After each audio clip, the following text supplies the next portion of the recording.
바로 김정은의 육성 연설입니다. 그러니까 그 김정은 집권 이후에 두 번째 육성 연설을 여러분들께 보여드렸는데요. 자, 저희도 지금 이 연설을 직접 이 스튜디오 안에서 들으면서 가장 어떻게 보면은 이례적으로 느낀 것은 길게 연설을 하고요. 거의 한 대략 저희가 54분쯤에 들어갔으니까 거의 한 20분이 넘도록 지금 연설을 하고 있는 겁니다.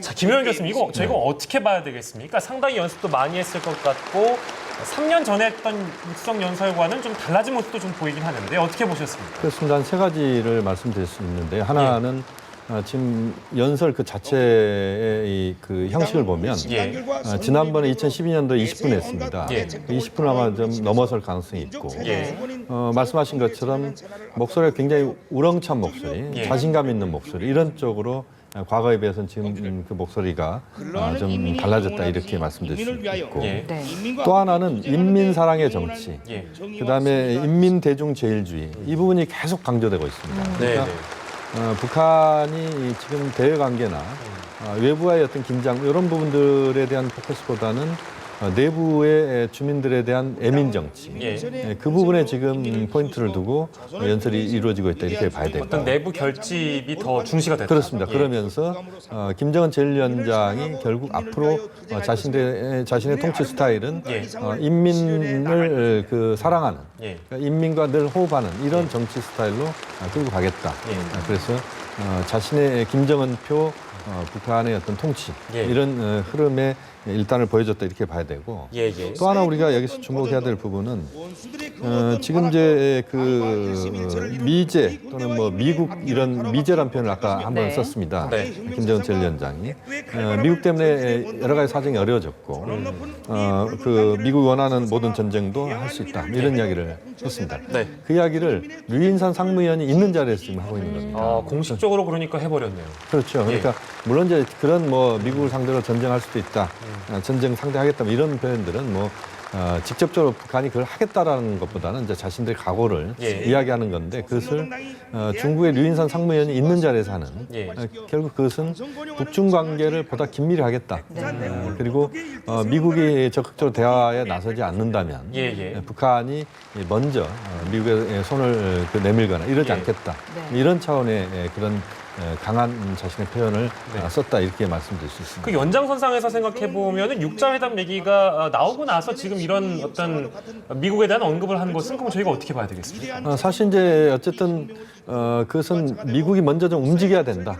미국이 대화에 나설 때 북한이 움직인다. 그렇기 때문에 또 북한이 미국에게 끌려가지 않겠다. 이런 차원에서의 자신의 입장을 강하게 지금 표현하고 있다.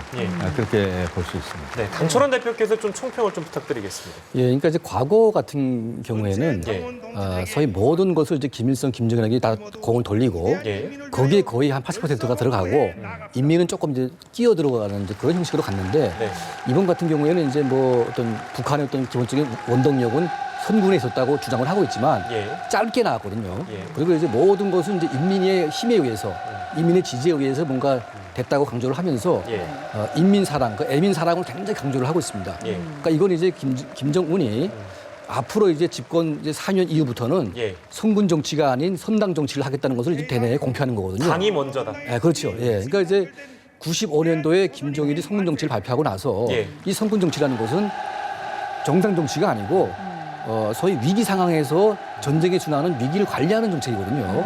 근데 이제 김정은 시대에 와가지고 그걸 바꾸려고 했는데 그게 안 바꿔지고 지금까지 왔습니다. 그러니까 계속 위기가 왔다는 얘기죠. 그러니까 이제 김정은 4년 차부터는 그 위기를 극복하고 그야말로 평화 시대로 가겠다. 이런 지금 주장을 하는 것 같습니다. 그래서 미국을 비판하고 있지만 대한민국을 끼워놓지 않았습니다. 항상 미제와 남선 괴뢰가 들어갔는데 괴뢰를 빼버렸습니다. 그러니까 대한민국과의 관계를 개선하겠다는 것을 아마 이 발언 중에 간접적으로 지금 표현을 했습니다. 그래서 아마 앞으로 이산가족 상봉을 계기로 그 남북 관계를 풀어서 북한의 경제를 살리겠다. 이런 우중을 지금 확실하게 표현을 한 것 같습니다. 이제 조금 전에 이제야 연설이 끝난 것 같은데 교수님 방금 전에 이렇게 다 같이 맞춰서 아 하고 소리를 지른 건 뭡니까? 그건 이제 그 김정은 제1위원장 연설에 대해서 거기에 참석한 그 주민들, 아까 주민들의 모습도 보였고 모든 군인들이 거기에 이제 마지막으로 환호하면서 박수를 치는 이런 모습입니다. 그러니까 김정은 제1위원장 연설에 대해서 화답하는 이제 이런 모습인데 이제 그 분열이 시작됐습니다. 시작됐네요. 그렇습니다. 지금 이제 가장 앞에 네. 그 북한의 조선인민군의 각 부대기들입니다. 예. 네. 이 부대기들이 지금 지금 앞에 있고 지금 이것은 지금 김일성 주석의 그 사진이 들어있는 저런 화면을 우리가 과거에도 많이 봤습니다만 예. 그 김일성 주석의 그 사진이 담겨 있는 북발 부대가 먼저 들어오고 예. 아마 그 다음에 이제 김정은 제1위원장, 김정일 위원장 네. 예. 그렇게 들어오고 그 다음에 이제 북한의 무기들이 이제 등장 예. 이런 식이 될 것 같은데 예. 예. 우선은 아마 부대기들이 아마 그 다음을 이제 형성할 거고 지금 박수진 사람이 김진남 기자입니다. 네. 좀 전에 김정은 제1위원장 연설할 때는 유인산 상무위원이 뒤로 빠져 있었습니다. 그런데 이제 분열이 시작되는 지금 시점에서는 다시 이제 들어왔다 이렇게 말씀드릴 수가 있습니다. 예, 대규모 분열 이후에 이제 어떤 무기가 새로운 무기가 등장하기 전까지 저희가 김정은의 연설을 통한 어떤 메시지를 조금 더 분석을 해보겠습니다. 지금 뭐 김효영 교수께서도 언급을 해주셨습니다만 그리고 강 대표께서도 언급을 해주셨는데 거기서 나온 것은 경제, 핵 동시에 간다. 경진 노선 다시 한번 강조됐거든요. 이 부분은 저희가 어떻게 봐야 되겠습니까? 역시 이제 그 북한이 경제와 핵 이것은 이제 경제는 자신들의 그 삶의 개선이고 예. 핵은 체제 안전 보장 이 두 가지를 두 마리 토끼를 다 잡고 가겠다는 겁니다. 예. 그러니까 그 대외 관계나 내부 그 정치적인 부분이랄지 이 부분에서는 특별하게 그 변화한 그런 입장이 아니라 예. 기존의 입장을 우선은 끌고 간다. 그러면서 그 과정에서 네. 인민사랑, 그다음에 그 인민제일주의 예. 이런 식으로 그 내치를 하겠다. 지금 강철환 대표 말씀하셨습니다만 네. 보다 그 당이 중심이 돼서 이번에 이제 당 창건 70돌이기 때문에 그 이야기를 중점적으로 할 수밖에 또 없습니다. 네. 왜냐하면 이제 당 행사이기 때문에 예. 그래서 이제 당이 역할을 하는 이 부분을 상당히 강조를 했다 이렇게 봐야 되고 예. 그 과정에서 또 이 남관계에 대한 언급은 지금 하나도 지금 없었습니다. 예. 물론 이제 당 창건 행사에서 남관계 이야기를 하기는 좀 어려운 부분이 있겠지만 네. 어쨌든 현재 남관계를 북한이 자신들이 먼저 악화시키는 쪽으로는 끌고 가지 않겠다. 뭐 이런 것들을 간접적으로 지금 표현했다 이렇게 볼 수 있습니다. 그리고 어느 정도 남북 관계는 흐름을 만들어 놨다라고 전제를 하고 있는 건 없을까요? 물론 그렇습니다. 지금 지난번에 8.25 합의 예. 이 과정들 이후에 일련의 흐름 속에서 북한은 남관계의 틀은 자신들이 주도하는 판으로 지금 끌고 가고 있다. 예. 이런 쪽으로 또 지금 선전을 하는 부분들도 있습니다. 그렇게 본다면 이번에 보면은 미국에 대해서도 사실은 그렇게 강하게 그 비판하는 부정적인 표현들을 쓰지는 않았습니다. 네. 미제란 표현이 한번 나왔지만 그것은 이제 과거에 북한이 미국 때문에 여러 가지 고통을 당했다 이런 의미이지 예. 현재 미국과의 뭔가 그 강한 그 미국에 대한 불만 이런 것들을 표현한 것은 아니거든요. 예. 그렇게 보면 그 지금의 김정은 제1위원장의 연설, 직접적 연설을 통해서 예. 미국 그다음에 국제사회 또 한국과의 관계에 대해서는 예. 현재 어떤 상태에서 나쁜 쪽으로 끌고 가지는 않겠다 이런 의지이기 때문에 그런 점에서는 우리가 좀 더 앞으로의 북미 관계나 또는 대외 관계, 남 관계의 예. 상황들을 우리가 좀 더 긍정적으로 볼 수도 있다 이렇게 평가할 수도 있습니다. 네, 연설 내용들을 쭉 좀 한번 정리를 해봤는데 강 대표님, 저는 예. 좀 저희가 처음에도 얘기를 했지만 이 김정은의 어떤 연설 태도에 대해서 굉장히 인상 깊었잖아요. 커다란 예. 변화를 볼 수가 있었거든요. 목소리도 커지고 어느 정도 자신감이 생겼다는 뜻일까요? 그렇죠. 그러니까 이제 과거의 연설 내용을 보게 되면 예. 상당히 좀 선현 티를 못 벗은 어떤 어리숙한 모습으로 보였는데 네. 이번 같은 경우에는 연습을 좀 많이 한 것 같습니다. 그리고 이제 마이크 자체를 예. 소위 김일성의 목소리가 날 수 있게끔 우렁우렁한 어떤 그런 시스템으로 굵게. 바꾼 측면도 있고 본인이 이제 연습을 좀 한 것 같아요. 네. 그러니까 아주 목에 핏줄이 설 만큼 이제 힘을 주면서 연습을 한 거 보니까 예. 이번 그 연설을 통해서 대내적으로 김정은 본인이 예. 자신감을 가지도록 이렇게 아마 세팅을 한 것 같아요. 네. 이걸 아마 이제 동생 김여정이 아마 본 거 다 이제 좀 이렇게 조언을 했겠죠. 그러니까 모든 당 선정 사업은 지금 김여정이 주도하다 보니까 오빠가 이제 지난번에 했던 연습을 보니까 조금 미숙하다. 그래서 이번 같은 경우에는 좀 더 확실하게 하자. 네. 그러니까 저런 연습을 시킬 사람은 동생밖에 없습니다. 누가 뭐 할 사람도 없는 거죠. 네. 그러니까 동생이 제일 정확하게 봤기 때문에 이번 연설이 아마 좀 제가 보건대는 북한 주민들에게 상당히 좀 믿음감을 줄 수 있는 그런 포인트를 가다 보니까 좀 이제 연설 자체를 보게 되면 높은 평가를 받을 것 같아요.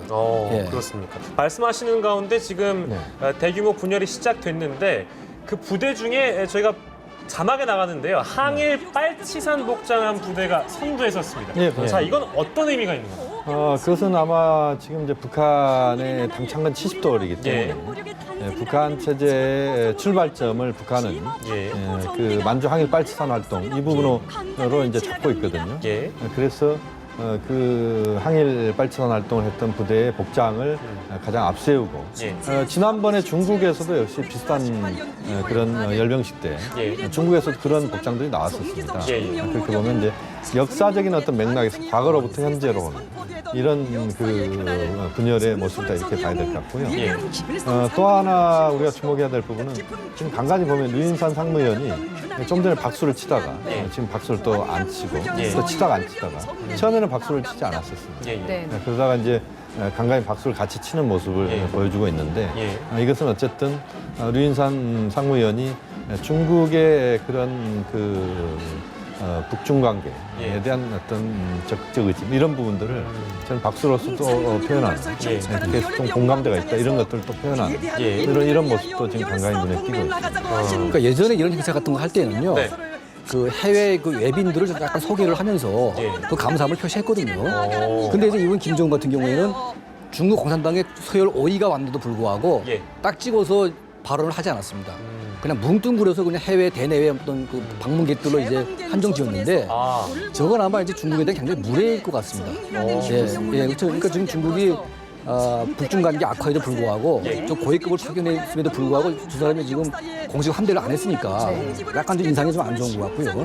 그래서 아마 김정은의 입장에서는 중국이 정말 환대해서 온 거라기보다는 자기네가 미사일을 안 쏘는 대가로 이제 맞바꿔치기를 했기 때문에 고마움보다는 약간 좀 그런 압력으로 좀 느끼는 것 같아요. 그리고 지금 뭐 핵과 경제 병진 노선 이걸 주장하고 있는데 이번에 중국이 와서 지금 육자회담을 지금 하자고 했죠. 그러니까 육자회담이라는 것은 핵 문제를 풀겠다는 것인데 이미 북한은 여러 번 핵 문제를 풀 의사가 없다고 밝혔습니다. 근데 그럼에도 불구하고 중국이 이게 주장한다는 것은 굉장히 김정은에게 불편한 어떤 심정을 주는 것이기 때문에 옆에 세워놓긴 했지만 공식 환대를 안 함으로 인해서 약간 좀 이제 그 기분이 안 좋은 상황을 좀 보여주는 것 같습니다. 기존의 입장을 다시 한번 고수하는 어떤 그런 간접적인 모습이었다. 근데 연설 내용도 그렇고요. 이제 70년의 어떤 당의 업적, 할아버지와 아버지에 대한 어떤 그런 기존의 업적들을 칭송을 하되 그 연설을 보니까 모르겠습니다. 저의 느낌은 나의 시대가 이제 본격화되었다.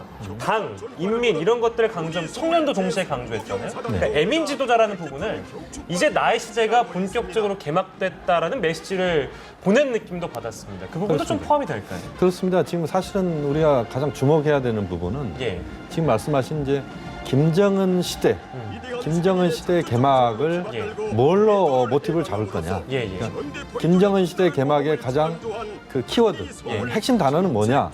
여기서부터 지금 김정은 제1위원장이 그 연설을 끌어냈다 이렇게 봐야 됩니다. 그 연설에서 핵심 단어는 인민이었습니다. 인민이죠. 그렇습니다.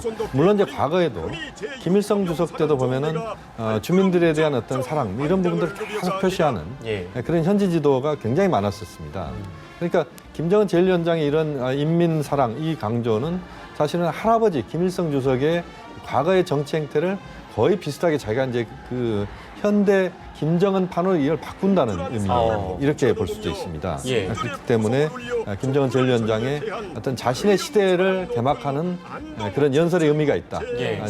지금 한 20여 분 연설이 있었습니다만 그렇습니다. 이 연설의 의미는 역시 김정은 시대를 개막하면서 자신의 육성으로 전 세계를 향해서 북한 주민들을 향해서 자신의 시대가 이렇게 시작되고 있다는 것을 그 공표하는 이런 의미의 연설이다 이렇게 봐야 되고 그 과정에서 전반적으로 어떤 그 김정은 시대에 맞는 그런 큰 틀에서 이야기를 꺼냈다 이렇게 봐야 되고 앞으로 사실은 이제 이런 연설을 그 기반으로 해서 보다 세세한 그런 차원의 그 김정은 제1위원장의 자신의 어떤 정치적 입장이랄지 경제 부분 또는 대외 부분에 대한 입장들이 직간접적으로 나오는 그런 형태가 될 가능성이 높습니다. 네, 지금 계속해서 모습이 보이고 있는데 6.25 전쟁 당시 복장 부대가 행진을 하는 모습 그리고 김정은과 류인산이 그걸 지켜보고 있는 모습 그 화면이 번갈아 가면서 나오고 있습니다. 근데 문득 궁금해지네요. 오늘 에어쇼는 안 하는 건가요? 그러게 말입니다. 그렇죠. 지금 북한이 그 이제 에어쇼를 아주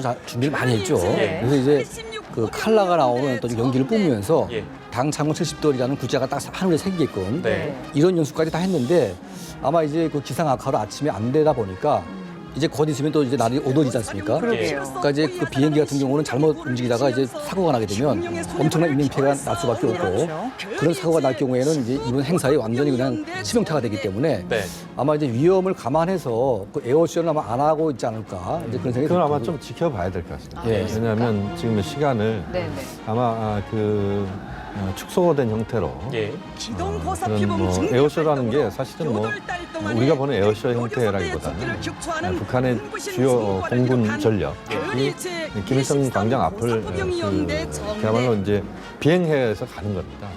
그러니까 이제 그 과정에서 헬기 부대도 가고 그 가는 과정에서 또 헬기 부대에서는 또 깃발 같은 걸 내려가지고 거기에 이제 북한의 구호랄지 이런 것들을 이제 쭉 써서 이렇게 지나갈 수가 있는데 아마 그것은 아마 북한의 무기 체계가 그 열병식에 참가하는 그 시점에 그 공중에서 이제 그런 그 북한의 공군 전력이 이동하는 모습이 잠깐 비칠 수도 있다.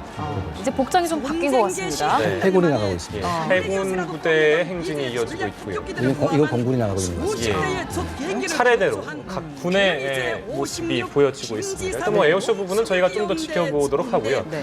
이 열병식 가장 하이라이트는 결국에 이제 새로운 무기일 텐데 어떤 무기가 공개되는지 혹은 기존에 있었던 공개를 했었던 뭐 대륙간 탄도미사일 이런 부분이 변형된 어떤 그 실물 이것도 또 보여질 수도 있는 부분이고 그 부분은 어떻게 예상하시는지 우리 김호영 교수께 좀 들어보겠습니다. 지금 사실 이제 그 이번 열병식의 그 중요한 관전 포인트는 세 가지였는데 김정은 제1위원장 연설은 이루어졌습니다. 그렇습니다. 그러니까 제대로 지금 연설이 됐고 또 하나의 포인트는 이제 김정은 제1위원장 주변에 누가 서느냐.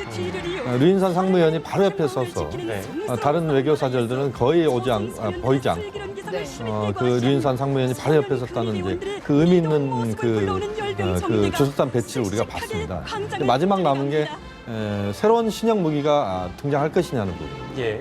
지금 이제 그 북한의 신형 무기에서 우리가 가장 지금 관심을 갖고 있는 부분이 미사일입니다. 이제 미사일이 어느 정도 수준에서 지난번에 그 보면 그 KN 계열 08, 58 미사일 이런 미사일들이 이제 그 나왔었는데 그 정도 수준을 넘어서는 그런 미사일의 그 모습이 보이느냐.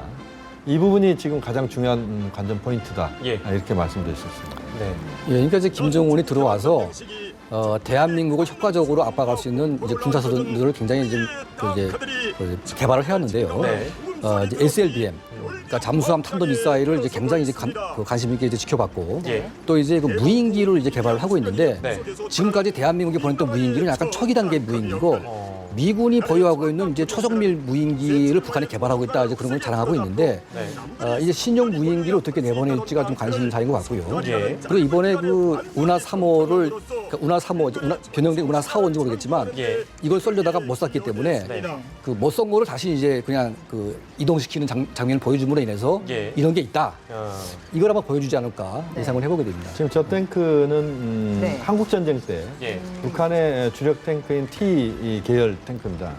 그 당시에 소련제 탱크가 북한에 들어와서 그때 이제 북한의 탱크 부대가 남침을 할 때 가장 중요한 선봉에 섰던 탱크 부대가 저 탱크입니다. 이제 이렇게 탱크가 나오게 되면 이제 슬슬 무기들이 나올 시점이 됐다고 저희가 봐야 됩니까? 아니면 좀 더 기다려야 될까요? 지금 저 구성을 보면요. 예. 역사적인 그런 순서대로. 순서대로 지금 아. 그 프로그램 짠 것 같습니다. 예, 그래서 과거에 항해 8.3 부대가 나왔지 않습니까? 그렇습니다. 그러고 나서 김하병이 나왔었습니다. 네. 김하병은 이제 8.3 부대가 예. 그 말을 타고 거기에서 또 그 활동을 했다. 이런 의미의 이제 김하부대가 나왔고 지금은 한국전쟁 때에 복장을 한 부대들이 쭉 나왔고 네. 그 다음에 한국전쟁 때 참전했던 북한의 탱크, 당시에는 이제 소련제 탱크입니다만 그 탱크 부대가 지금 진행을 했습니다. 그러니까 네. 그 시기별로 그 무기 체계들이 지금 나오고 있다 이렇게 봐야 되고 예. 신형 무기들은 아마 북한군의 지금 현재 어떤 정규군의 그런 퍼레이드가 이루어지는 그것과 연결돼서 새로운 무기들이 이렇게 따라온다 이렇게 봐야 될 것 같습니다.